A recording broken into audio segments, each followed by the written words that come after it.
Hi friends, మీకు ఈ video నచ్చితే ఈ వీడియోని లైక్ చేయండి, సబ్స్క్రైబ్ చేయండి. సంగీత్ ఫంక్షన్ మొదలు కావడంతో అందరూ కూడా డ్యాన్స్లు అదరగొడుతూ ఉంటారు. కృష్ణప్రసాద్ మీరా జంటగా డ్యాన్స్ అదరగొడుతూ ఉంటే శరత్ చంద్ర అపూర్వ కూడా డ్యాన్స్ అదరగొడుతూ ఉంటారు. ఈ సంగీత్ ఫంక్షన్లోకి భూమి కూడా అదిరిపోయేలా డ్రెస్ వేసుకొని వచ్చి ఉంటుంది.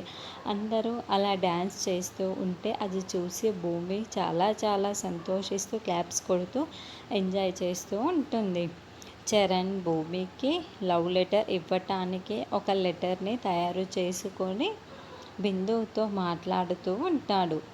ఈ సంగీత్ ఫంక్షన్ పూర్తయ్యే లోపల నేను నా లవ్ స్టోరీని ముగించేస్తున్నాను, నా లవ్ స్టోరీ గురించి మొత్తం తెలిసిపోతుంది అని చరణ్ చాలా సంతోషంగా ఆ లవ్ లెటర్ని చేతిలో పట్టుకొని బిందువుతో ఒక చోట కూర్చొని మాట్లాడుతూ ఉంటాడు. తర్వాత ఆ లవ్ లెటర్ని భూమికి ఇవ్వటానికి చరణ్ చేతిలో పట్టుకొని వస్తూ ఉంటే అప్పుడే కూర్చొని ఉన్న శరత్ చంద్ర, ఈ చరణ్ ఏంట్రా ఎక్కడి నుండి వస్తున్నావు, ఇంతవరకు ఎక్కడికి వెళ్ళిపోయావు అని ప్రశ్నిస్తూ ఉండటంతో చరణ్ ఒక్కసారిగా భయపడిపోతూ తన చేతిలో ఉన్న ఆ లవ్ లెటర్ని శరత్ చంద్ర ఎక్కడ చూసేస్తాడో అని కింద పడేస్తూ ఉంటాడు. అది కాస్త గాలికి ఎగురుకుంటూ వెళ్తూ ఉంటుంది.